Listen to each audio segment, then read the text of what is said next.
The built environment is changing fast. If you want to be one of the people leading that change rather than responding to it, join me this summer for Innovation in the Built Environment, a professional intensive from the University of Michigan's Taubman College of Architecture and Urban Planning. Learn more at beradicallybetter.com. That's beradicallybetter.com. Welcome to Practice Disrupted, a podcast exploring how architects can build better businesses, embrace emerging technology, and create more sustainable, fulfilling practices. I'm your host, Evelyn Lee, architect, angel investor, and founder of Practice of Architecture. Whether you're running a firm, starting your career, or reimagining what's possible, this podcast challenges you to think differently about the future of architecture.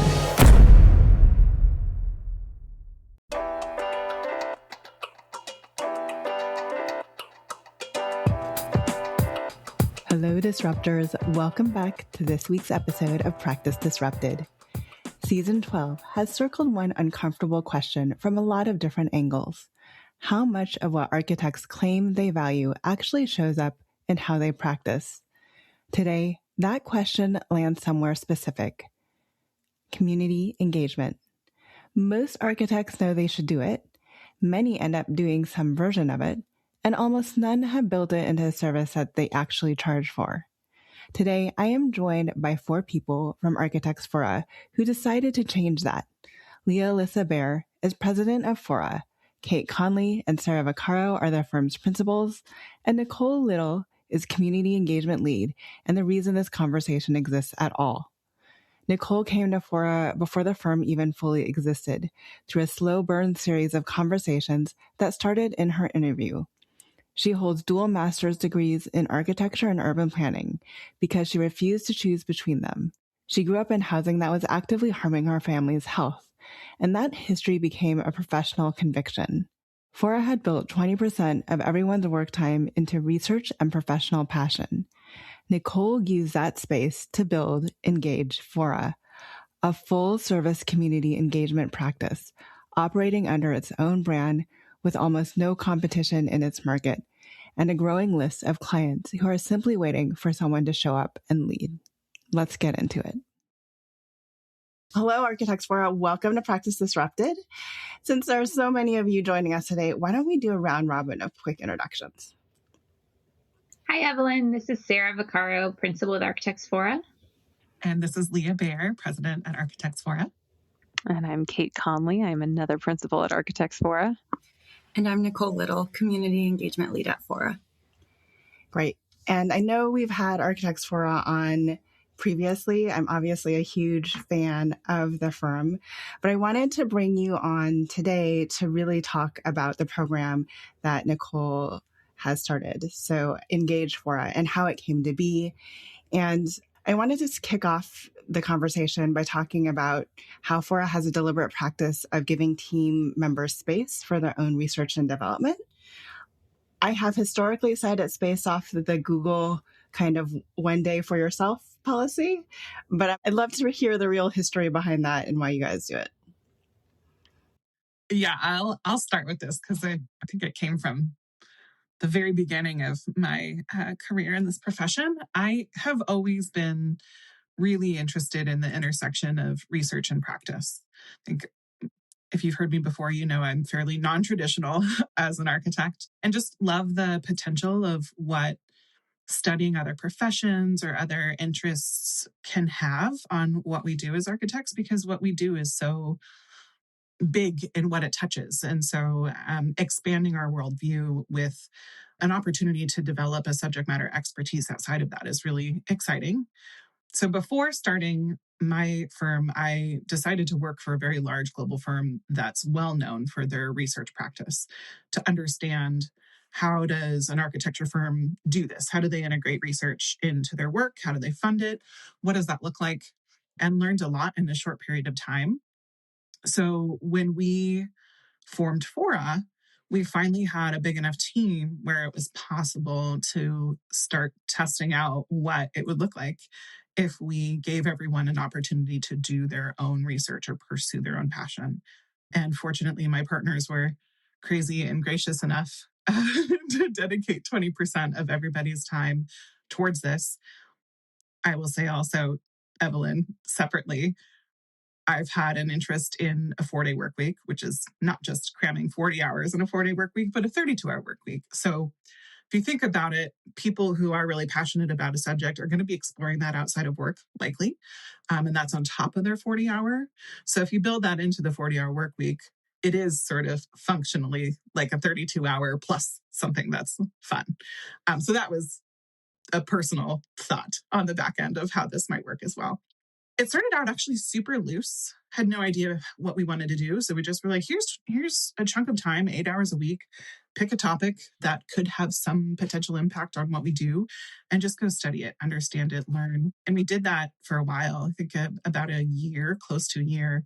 And then Kate developed this really awesome, basically like full project plan, a document that people would fill out that identifies a project they want to pursue with their time, how it'll impact our work, how it's going to be staffed, what deliverables are, what deadlines are, really like setting up a framework for this to be legitimized. And it helped our team members also sort of develop project management skills and leadership skills in sort of a smaller scale and lower risk way.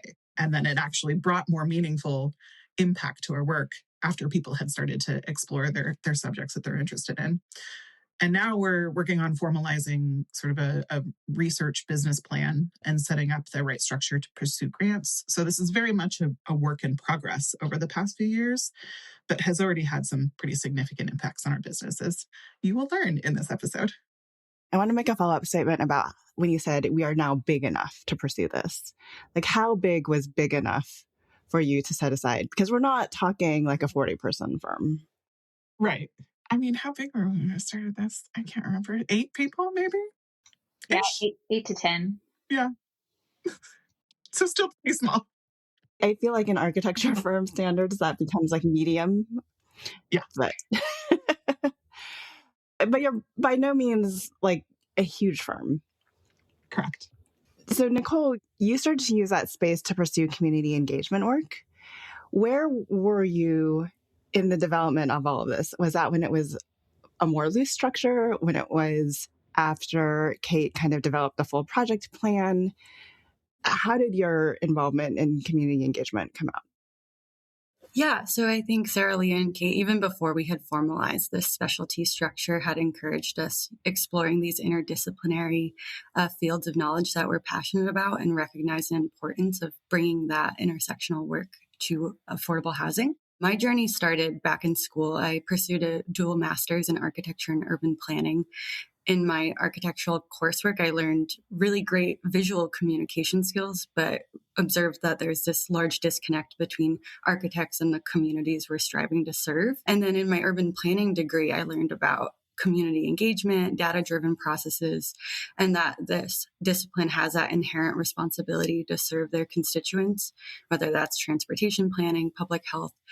And so I've always had a kind of passion of merging these two fields together. When I graduated, I didn't want to choose between these two fields, and I was very transparent with Sarah, Leah, and Kate about that in my interview process.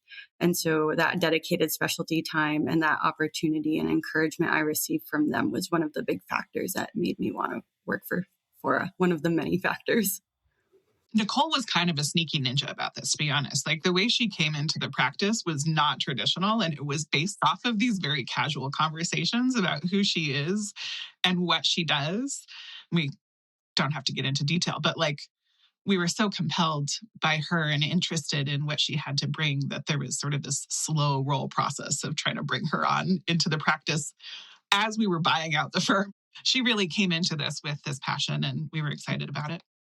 So, Nicole, talk a little bit about those conversations, because you said you were very open from the beginning. I think a lot more people wish they were more open from the beginning, honestly. I've been talking a lot more just in general about being honest with what you want out of a firm as well as what the firm wants out of you, because that makes for a more meaningful, lasting employee-employer relationship going forward for everyone.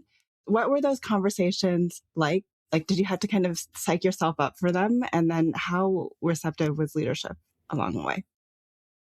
Yeah, I don't think I ever felt the need to hype myself up to have these conversations with any of Sarah, Leah, and Kate because they were so empathetic and human from the beginning, from the initial meeting.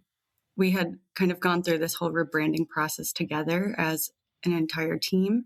And, some of our values were, have a collaborative approach because we recognize diverse perspectives bring value to the design, speak like a human for humans, center communities instead of putting ourselves as architects on a pedestal. And that architecture is really the stage for life and not the star of the show. Even in my beginning conversations with Sarah Lee and Kate for this role, I was very forward about my passion for housing, and that came from a deeply personal space. I know we said we weren't going to get super personal on a Friday, but this is a very meaningful part of my story. Is I grew up in not so great housing, very substandard housing that had severe impacts to the health of myself and my family members. And so I came with a different perspective of how intertwined housing and health are. And I was able to bring that to the firm and realize that everyone has that unique background and experience. They don't have to be an architect to bring something valuable to this field. I think one of the important things you said was that the leadership created this space. I would love to hear more from leadership about how you create and inform that space and how the conversation transitioned, because Leah mentioned Nicole being a little bit tricky about how her conversations, how it kind of bloomed into this full service aspect and literally not even a new service offering, but you are out there selling it as Engage Fora, which you could say is an entirely different business entity, whether or not you set it up that way. Yeah, I mean, it happened sort of almost by kismet and really rapidly. I mean, the reason Nicole is like actually joined Fora like negative time before Fora existed. She joined before we fully had bought the firm. And that project that she joined us to kind of help on before the deal was complete, we ended up winning. And pretty shortly after winning it, I think we had maybe had like one kind of casual conversation with that client. They're like, oh, there's a community engagement requirement on this project too. We want to get that started pretty soon. I can't even remember. Maybe you even said it, Nicole. You were just like, oh, we'd be open to doing that ourselves. Just this like very offhand tossed out comment. And a couple of weeks later, our client followed up with us and they're like, yeah, we'd like Fora to go ahead and provide a proposal on the community engagement for this project. So it literally happened like that. It was just that kind of putting it out into the universe and a client responding, seeing how thoughtful we'd been about the process so far. But it was very much a project-based opportunity in the beginning. And us just having seen Nicole's work that she showed us in her portfolio of this deep community engagement that she'd done for her thesis, we had the confidence in her to say, like, we believe you can do a thoughtful process like this that will do right by our client who's asked us for this. So it's great that it was in her portfolio, and I see that. But I feel like a lot of leadership, and it might be a generational thing, would be anxious or have anxiety about bringing a new team member into a project to leave such an important part. That kind of came out of a very light conversation. So I guess from a leadership standpoint, Kate, I know you mentioned it was in her portfolio, but is there anything else that you guys were measuring in terms of like the risk of having Nicole doing it? And what honestly made Kate, Sarah, and Leah like stop yourselves from wanting to micromanage that as well? I mean, I feel like early days of Fora, and even now, like we're all just figuring it out together. We were brand new to leadership. Our team was brand new to us. Why not trust this woman who's incredibly smart and clearly has this skill set that she's super passionate about bringing? Well, like, it's not like the three of us had these incredible community engagement skills and backgrounds that we were like comparing to Nicole's. If anything, she was the subject matter expert in this of the four of us. So, like, why not trust her? I think is kind of how we felt about it. Hire smart people and get out of their way. That's my advice always. I was going to say from a liability perspective, performing community engagement is much lower risk than architecture too. So, we had an opportunity to try something and learn from it with a partner that we really loved working with and that trusted us. So just why not?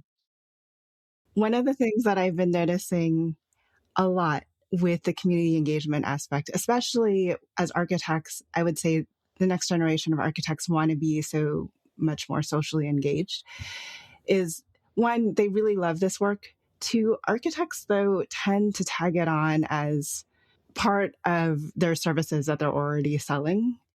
We do it because the RFP, and we looked at the RFP and the process they got to the RFP to give us what they find in the RFP wasn't diligent enough, right, for us to really deliver the type of building that we want to deliver. So I feel like a lot of architecture firms then go back and say, we'll do this community engagement process because our building will ultimately be better for it.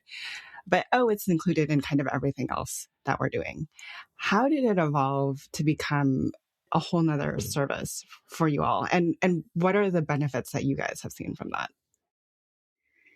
I think for me, to answer this question best is kind of looking at different project types. So I come from my first 10 years of my experience in the profession was working on public educational school projects.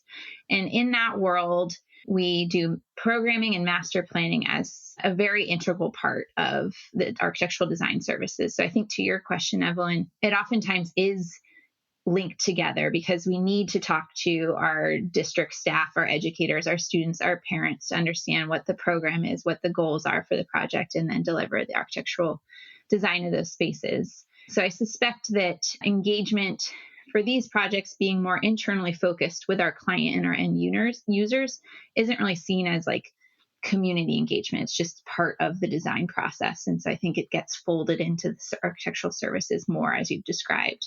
Now, in contrast, multifamily housing is different. We don't typically have a direct connection to our end user. We don't know who our future residents will be. And in affordable housing in particular, we need to try and find and pursue people who might represent our future residents to better understand their priorities and their needs to inform the design of the project. So this becomes one arm of community engagement, trying to reach our future residents. Affordable housing also has a stigma and often goes through a very public approval process. And we need to be thoughtful about building community support when adding the number of new homes to an existing community, an existing neighborhood. And so bringing the community along through that process is key, and that becomes another arm of the community engagement process. So in this context and at the scale of what it takes to do community engagement well, it really does start to be a whole separate scope of services from our architectural services. And so I think that for me best summarizes why this became so clearly kind of a branch of our firm that we needed to pour resources into. Historically, when I've talked to architecture firms about expanding their services, I've recommended them doing a name change because their clients understand architecture services to fall in a very specific bucket of what they're offering. Talk about that decision when it came to creating Engage Fora and how Engage Fora is set up relative to the rest of the practice. I love a branding exercise. And when this started to get some real momentum behind it, as Sarah said, realizing how big these services truly were, we knew we needed to lean into that and lift it up as a differentiating element. And I agree, the best way to do that is to give it its own identity and brand that people can recognize separately from Architects Fora, right? So that it is very clearly not just something that we fold into architectural practice. It's a unique offering. It was also because we started doing this on projects that already had architects. Yeah. We started doing this for other architecture firms as a service. So it didn't make sense for Architects Fora to be helping oftentimes our competitors whom we love doing it community engagement. So it made sense to have another brand for that reason as well. Yeah, that's a great point. And that really told us that was another step in telling us what this was as a legitimate separate business, is that it could stand on its own. So yeah, to not compete, right? So we workshopped this as a team and built out materials and a strategic plan around it as if it were its own business. Nicole wrote a business plan for this. And then we planned a brand launch to really put it out there in the world and give it some clout. So that came out in early 2024. And since then, Nicole has been building out like a suite of tools, both internally and externally, to support this standing on its own. And, that's with or without Architects Fora. So we have, to the extent we have like separate bios under Engage Fora, we have a separate firm profile, we have sort of all separately branded documents related to this. And when we seek out work where we're folding both of these things in our RFPs, we include Engage Fora as like a separate entity, but we tell the story about it, how it's married with our architectural practice. So we've really leaned into creating this separate business. To speak to your comment earlier about whether or not it actually is, it's not functionally, it's the same business. It's just simpler. We just got a fictitious business name, or a DBA, for Engage Fora. So this is truly a branding exercise so that the revenue is all coming into the same space, but it really feels like its own. And we're like, I'm very excited. I don't know, Sarah Kate are. Nicole and I are very excited that we are next week actually attending the Housing California conference. And we, for the first time, got a booth for ourselves, and we're going all in on Engage. It's going to be a very interactive, very like different type of experience, because last year, looking around and seeing sort of what was on the floor, and we were bringing up Engage, I realized we have this really cool opportunity, because there's really no other competition in this space. And so we have this opportunity to brand Engage in a way that defines what community engagement actually is. Like, we can set a standard because there aren't other people in this space. So we're having a lot of fun with it. And can't wait to roll that out. I want to circle back a little bit on what Kate mentioned, because Kate, you even said you're doing this when there are other architecture firms on board. So one, how are you being received by the other architecture firms? But two, are they hiring you or are the clients hiring you? Oh, that's a great question. Both is the answer. We have one client who now just reaches out directly to us, who's another architecture firm. And we have also been hired by the client as like another consultant. I feel like Sarah has had the most experience with kind of both of those dynamics. You might be the best person to speak to that, actually, Sarah.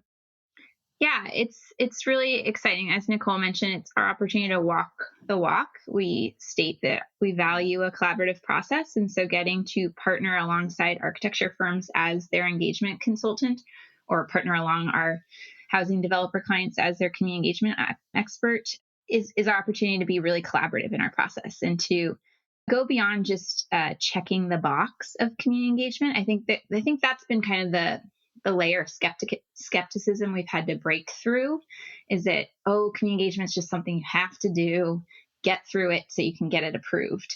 Whereas we're trying to kind of revise the narrative, if you will, to emphasize that community engagement actually makes our projects better, and it sets our future residents up to belong, to have a sense of belonging in the communities that they'll be joining when they move in.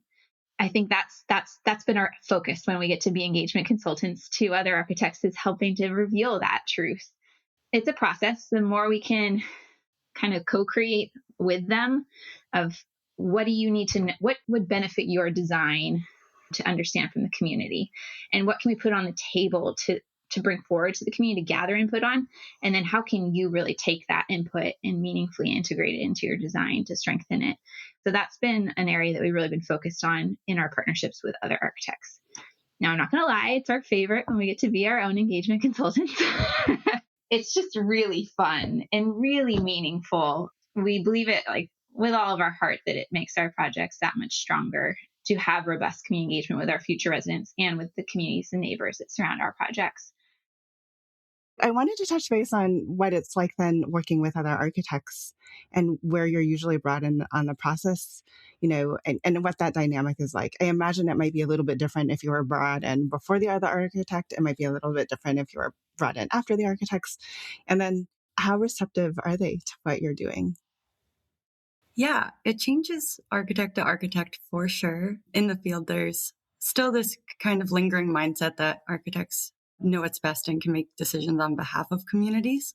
And when that is the case, you see community meetings where there's presentations and architects are kind of talking at the community. And then the community feedback received is seen as an uninformed suggestion in a way.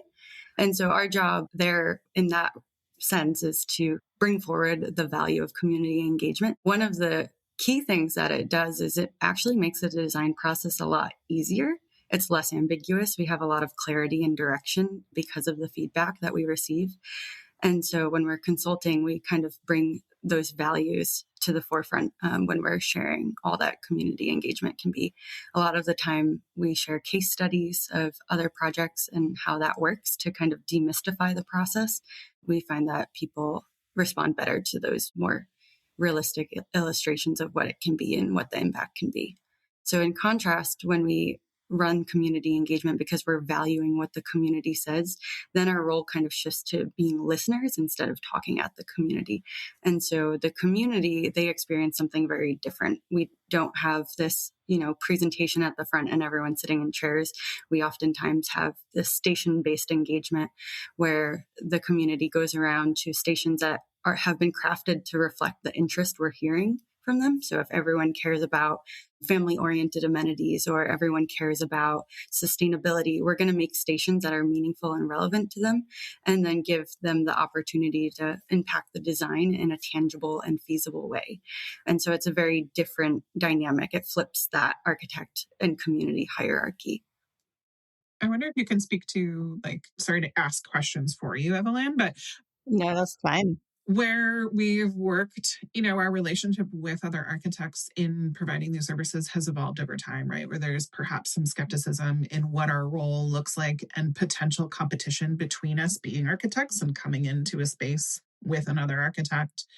And then that evolving into being reached out to regularly by that architecture team. It'd be great if you could speak to that evolution, perhaps.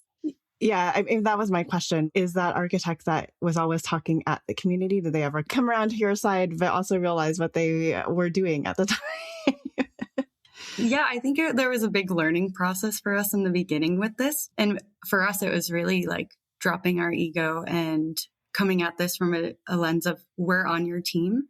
We're not here to replace you as designers. We're here to help you on your journey with your work and make this. And we're only here to facilitate your process and make it better. And so there's two things that kind of make our practice unique. One is mission alignment in the fields that we're doing community engagement. And then the second is deep disciplinary expertise. And so at Fora, we almost exclusively focus on affordable housing, and a lot of the community engagement work we're doing is also for architects doing affordable housing. And so we understand all that goes into affordable housing and its design. And so we understand the type of feedback that the designers need. And then we also have that expertise in scheduling and how to get the right input at the right time and interweave this seamlessly with their entitlements process so that it doesn't make it a burden on them. And so we collect the right information that can feasibly actually be incorporated into the project at the right time. And so it's really minimalizing that friction to the best of our ability. In the beginning, we partnered with a few firms that they were more hesitant to engage with the process. And, when we came to the point where okay, let's craft our activities for this engagement event. It'd be a lot of things okay, they can help choose between these colors or this finish opportunity, pretty superficial, literally superficial decisions. And that's fine. There's value in that. And that's not to discredit that, but there's so much more that the engagement and input from the community can inform the design process. And so we've evolved our process of how we partner with other architecture firms to bring them along and how do we co-create activities together. And so now, even just the other day, Nicole created this great slide deck of, okay, here are the 10 priorities we've heard from the community so far that they're interested in. Parking is always one of them. Architectural character, how's it going to fit in the neighborhood, etc. And then in this slide deck, we have 10 examples of different activities that get at how we could gather input from the community on these different topics. And so we go through the slide deck in a working session meeting with our architectural partner and say okay, what do you kind of have locked in? It's a non-negotiable. There's not a lot of opportunities. What's open? What could you use a lot of input on? And then we craft the activities based off what would best support their process for this specific project with the specific community set of values. And that working session has like deeply evolved the successful partnership between our team and other architecture firms that we're partnering with. Yeah, I couldn't agree more. I think it's more just like how many times we've done this now. We're entering year 6 of Fora. We're entering year 5.5 of Engage Fora. I mean, it followed right on the heels. And so we do have all these examples. We do have all this prior experience. And I think for me, what really sells our partner architects on an idea is when we show them an example of how we did it on one of our projects. Like, we're the guinea pig. Architects Fora is the guinea pig architect client for Engage Fora. So it's like, oh, here on our Mitchell Park Place project, this is how we did accountability. This is a way we demonstrated that we showed that we were listening to the community, but it's our work. So it's like we walk the walk. And I think it can give them a little more courage or comfort, whatever you want to call it, with the process, knowing that we also do it to ourselves. I think too, like, just to bring up Nicole's point about approaching this without an ego is really important. We come to the table truly with a service mindset to the other architects and great respect for what they do, because we do it too, and we understand how hard it is and how important it is. And I think that's what a lot of architects are really nervous about as well, in that relationship. And being able to do that and to continue to prove that we're here to serve them, we're not getting involved, so that we can also be designers on this team, and just showing that builds trust over time and has led to these sort of repeat relationships with architects that then can see the value in working together. This episode is brought to you by the University of Michigan's Taubman College of Architecture and Urban Planning. I am teaching their professional intensive course, Innovation in the Built Environment, and it is designed for practitioners who are ready to think differently about how the built environment gets made. Whether you're an architect, planner, developer, or somewhere in between, this course gives you the frameworks, the language, and the cross-sector perspective to lead change from wherever you sit. 5 weeks of virtual sessions, plus an in-person intensive in Detroit. Find out more and register at beradicallybetter.com. That's beradicallybetter.com. So on the flip side of the branding conversation, or the branding question that we kind of asked earlier, I imagine that having this branch of community engagement has also supported the work of Fora. So can you talk a little bit about that? I mean, Sarah, you did say you obviously love to do the projects where you are also brought on as a community engagement specialist. Has that become a confusion at all, or has it just been purely beneficial to the work that you're doing on the architecture side? So I would say there's a big bucket of projects that are authorities having jurisdiction, or landowners like county-owned land or city-owned land that put a project out for RFP to our developer clients.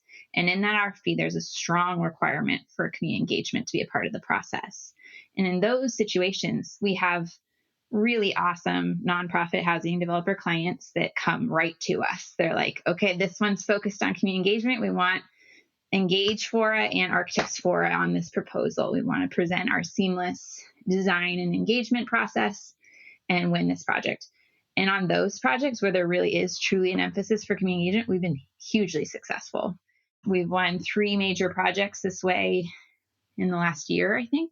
And they're big projects. They're the biggest our firm has ever had, 250, 300 plus units. So it's really exciting to, one, be moving to projects of that scale that can add that many new homes to a community, and 2, get to do it with our seamlessly integrated community engagement and architectural services. The other bucket is a nonprofit housing developer that has a project. They already have acquired the site or have access control to the site, and they've decided that they want community engagement involved in their process and an architecture team. And sometimes they'll put an RFP out for the 2 services separately. And so we've done really well chasing just the community engagement side of those projects. And that's when we really do get to partner with other architecture firms. And that's been a really fun kind of side way to get into projects and work with a range of other partners. It is one and the same. Like Leah, you mentioned it was just a DBA as Engage Fora. And I imagine, Nicole, you may be getting enough work to be purely on the community engagement side, but how are you all managing staffing and kind of what that looks like? Any confusion around this is our community engagement specialist, but they also may or may not happen to be your project manager on the architect side going forward? I feel like maybe I can answer this one, and Nicole, jump in if you have extra feedback. She's a very busy lady these days. Let me put it that way. The short answer is we staff it like an architectural project. An engagement project is an architectural project. And we, as a team, made a very conscious decision that all of our team members had a strong interest in participating in both of these activities.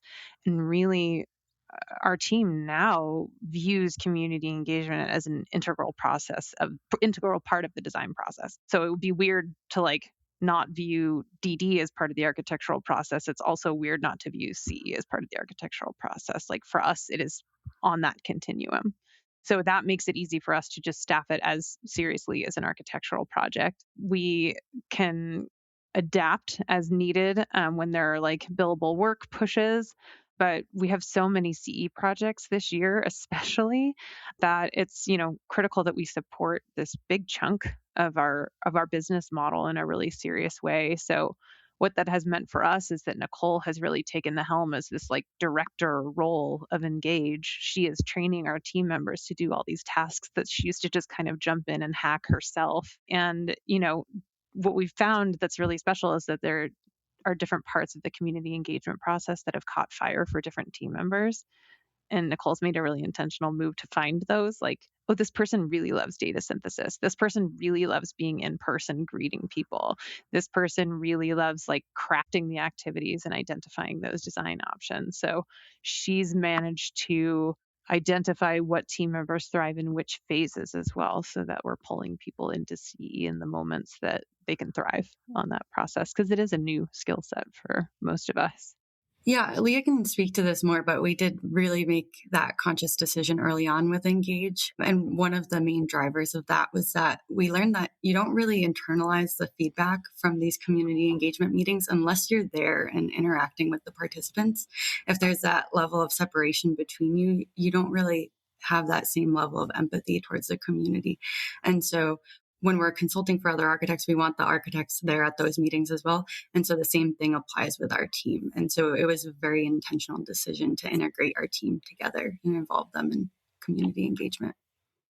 Yeah. And to speak on sort of the decision for this to be part of our practice overall, during those workshops when we were building up this branch as its own business, we talked about what is the ultimate goal of Engage Fora. What do we want this to be in the future? Is it becoming its own separate company that has its own staff? Or will it always stay integrated with architecture? And we came to the decision that what was most exciting and most impactful was that it stays married to architecture, and instead of becoming its own thing, that architects adopt community engagement as a basic service.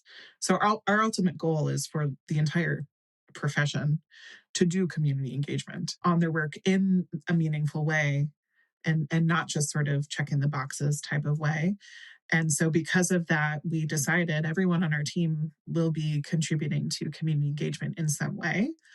And they don't do it in addition to sort of their architectural role. We do have certain people dedicated to the community engagement component, and then we have a team dedicated to architecture, so that they both get the full attention that they need and are working together as one integrated team.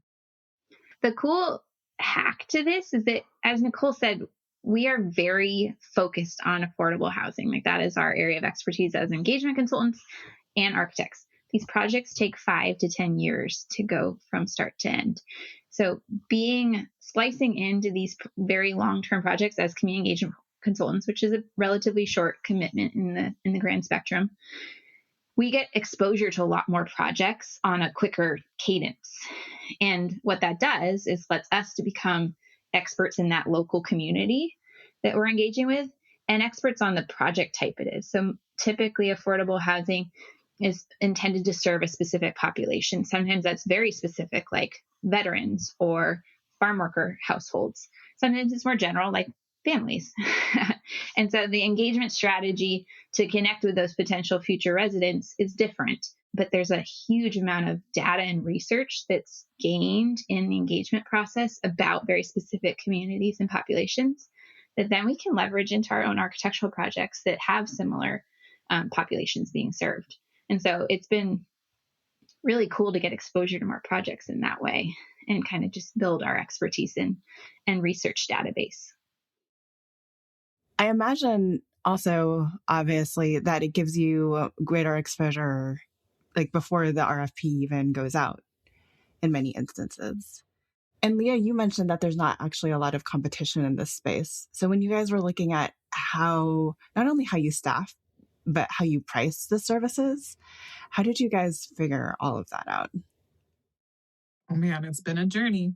So from the very first engagement that we spoke to earlier, where we were just sort of casually invited, we had no idea what to price this as. So we set a pretty low fee if you compare to what we charge for that to what we're charging now. It is like light years apart. So we just picked a number and we were dedicated to doing it as the architecture team and learning what it took. And so we kind of tested it as an experiment and knew that we were going to eat it on it as we learned. And we were actually told afterwards by that client, like, hey, you can probably charge a lot more for this service, which was really nice of them to tell us. And we recognized that we needed to after we evaluated what it took to do that work. And so with each project, we would increase a bit more and a bit more and a bit more, sort of testing the market to see what it could handle and what felt comfortable for our clients to spend on a service like this. And it was marrying that with how much effort it actually took to do the work. And we got to a pretty good place where we could then sort of break that down into a whole menu of services based off of the different sort of events or deliverables that we were offering. And that has served us really well over the past year or so. Although we are due for another sort of look at that and refinement based off of what we've learned with having so many engagement projects right now. And so I think now we're sort of recognizing different communities and different clients have very different needs, even if the process technically looks the same in the plan. So being able to uncover that upfront and understand or adapt as we get into the plan will help us dial in those fees even further. But also, as we've been building out our services, we talked about how Nicole's been building out these tools and training up her team. So we've become much more efficient as well. So there's a sort of level where we capped out to where our clients feel comfortable, and maybe it took us more work than we could charge, but now it's taking us much less and less because we're becoming much more efficient.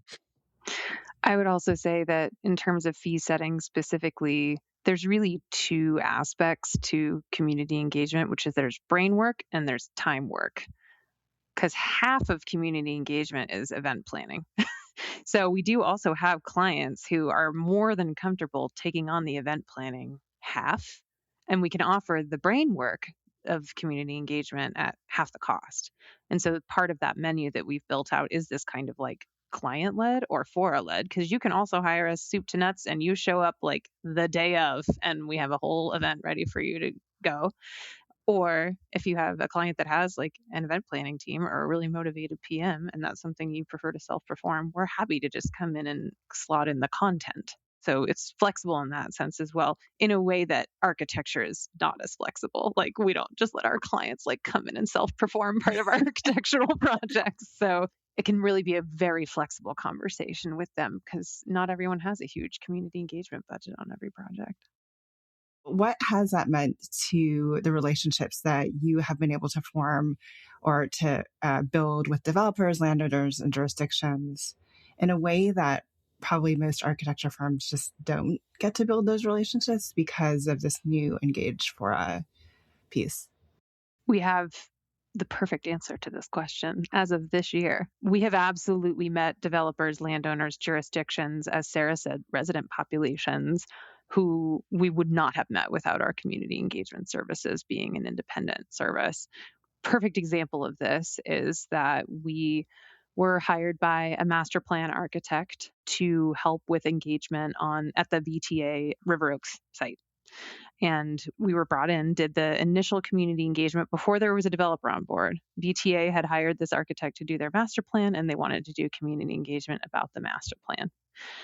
That architectural client, because they were the master plan client, were precluded from competing for the independent affordable housing project that was the first phase of that master plan.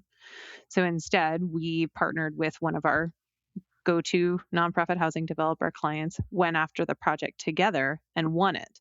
But we were already the community engagement firm for that master plan. So they knew us and they knew how authentically we lived this process and how much we believed in community impact on design. So the groundwork was completely laid for that project. And I'm not saying we 100% won that project because we were the community engagement consultants, but it was certainly mentioned and it certainly didn't hurt.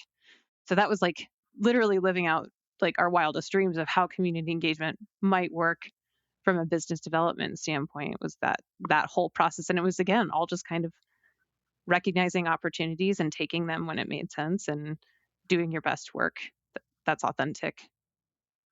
So when we're doing business development for our architecture work and we're meeting with new clients and we're talking about ways that we can build a relationship, what we used to offer is, hey, if you have a site, let us do a test fit for you. We'll do a little freebie so that we can build some sort of relationship that's low risk or low cost.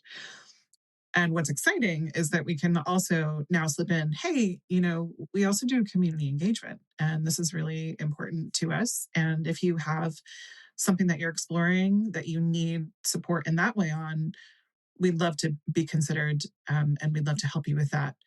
And again, that is a low risk and much lower cost relationship and commitment to our team with a new developer that hasn't worked with us in an architectural capacity, that we then have this opportunity again to prove who we are, show who we are through a shorter and lower fee commitment. So it has led to new work in a lot of different ways by opening up those relationships and those doors and being able to just offer that as an option.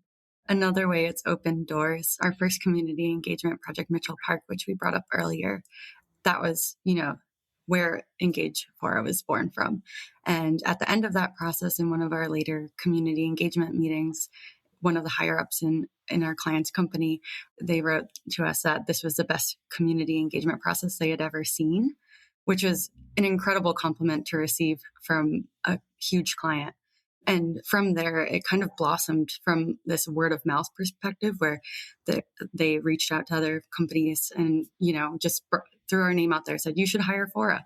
And so Engage Fora really organically evolved from that as well. It's not all, seeking these new opportunities and new clients. A lot of it comes to us. And I think a very simple reason that engagement is such a beautiful relationship builder is that you're throwing events with people. You're spending a lot of time in person, which guess what? We're humans and that's what we're meant to do. And it feels really good when you get to spend time with people, with your clients, hanging out at a farmer's market or a holiday market. It also feels really good to talk to real people that care about the work we're doing. And just inherently in that process of talking and listening and engaging with people, it builds really deep bonds. And that is I don't think any of us could have ever expected that. That's just a beautiful component of this work, that we get to be really deeply relational with our clients and our community members. How do you guys look at it going forward then? What is the overall business development program? Are you managing it's all under the one roof, but you're kind of managing doing two different things. The services are differentiated, yet they're integrated, yet we want everybody on our team doing community engagement. So what do those conversations look like when you're doing strategic planning for the year ahead? I think you're about to get 4 different answers to this question, but I'll give mine first. We have a lot of community engagement work right now. And for me, as a leader of our firm, it is very important for me to keep the right balance of architectural projects and community engagement projects. And candidly, it is a lot of in-person time, like Sarah said, and you want to make sure that your team has good work-life balance. You don't want someone to burn out because they're going to too many farmers markets doing community engagement pop-ups this month. That's silly. So for me, it is about maintaining that healthy balance of, our team getting to have this remote work practice that they've bought into by coming to work for Fora, but still having, like Sarah said, those really critical in-person moments as well. So that's where I come at it, is keeping the status quo and having good balance. I can go next. That balancing piece for me is really knowledge sharing with other entities, especially other architects, and not gatekeeping what we're learning. We can't do architecture on every project, or we can't do engagement on every other project for every other architect. And so we're, doing our best to share lessons learned as we're learning them, tips, resources, because, we've said this earlier, but we want architects to be doing this work. We want it to be integral to every process, because the result is built environments that will better serve us all. So I'm a very present-minded person. So in 3 to 5 years, I want to be doing exactly what we're doing right now, which is Engage Fora is providing engagement to all of Architects Fora projects. That might not fully be true right now, but that's my vision, is that we get to that point. And we're still providing engagement services alongside other architects, because I do love the balance between the two. But yeah, I've drunk the Kool-Aid. I'm all in that our projects, any project is better when you talk to the community and the future residents. And so I just love to see that be prevalent across all affordable and multifamily and other scaled housing projects. I think I'll surprise you, because I know you all think I'm usually very futuristic, but when it comes to Engage, it's different. So I would echo what everyone has said so far.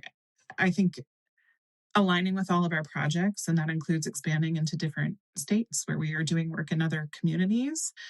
Also expanding, we have 3 different levels of engagement. Engage before, which is what we all think about when we're talking about it. And then we also do engage during, which is continuing to engage during the construction, so people understand what to expect. And then engage after, which is post-occupancy studies, which has a really great potential impact on sort of architectural research for the broader architectural community. So I think leaning into expanding those further services is exciting, and we're doing it. We just need to keep doing it. But I want to come back to, well, first, I'll go to Nicole's comment about other architects doing Engage work. Our goal, as we said, is that this becomes a basic service, and we cannot do it for everyone. We would love every architect to do it. So I can see really like open sourcing and sharing these tools and resources that we've developed with other architects, perhaps partnering with the AIA to provide these resources, and work with other firms that are doing this to provide standardized toolkits, so it truly can become a standard basic service. That would be really exciting. And then to get into, I guess, the futuristic component of where my brain goes and talk about technology and where we're headed as a society, AI is really going to impact the architecture community. And I think we're all kind of pretending that that's not going to happen. But I looked at a study recently, and it's one of like the top professions out there that's expected to have a major impact on what we're doing. And if you think about it, you can understand and see why. So I think the components of what we do that really are those relational moments and working with and understanding with people, human to human, are where we need to invest, and where we really will find value and be valued in a world that's becoming more and more impersonal with the advancement of AI tools. So I hope that we can continue to show how valuable architects are in these moments, beyond what people think of us as like drafters or drawing pictures or whatever. The public doesn't have a great sense of what we do.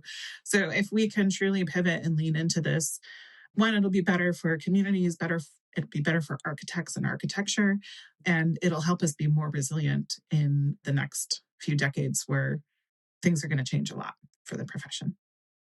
So, Nicole, I feel like you've been gifted this opportunity at this wonderful firm to pursue something that you are ultimately very passionate about. But I also think you were very proactive in the beginning in terms of matching with a firm that would enable you to pursue those passions. So what advice do you have for young architects graduating into the field right now about using their voice to do the same thing that you did at Architects Fora? Absolutely. So my advice would be to find a firm that is value aligned and doing project work that you're really passionate about, regardless of if they're doing community engagement or not. If you get the sense that their leadership is open and aligned with your values and open to community engagement, then go for it.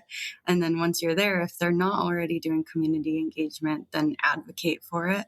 I think our role as young professionals is to bring in that fresh new perspective, be disruptive, and change the field for the better.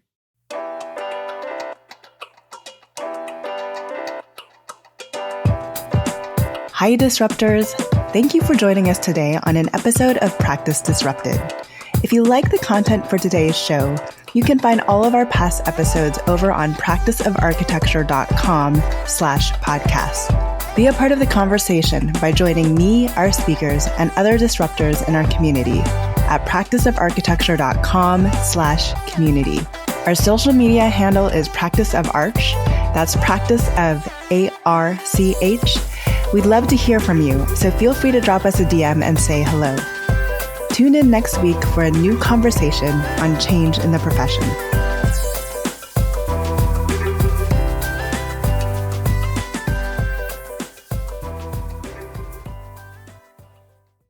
This summer, join me for Innovation in the Built Environment, a professional intensive from the University of Michigan's Taubman College of Architecture and Urban Planning, built for practitioners who are ready to move from thinking about transformation to actually leading it.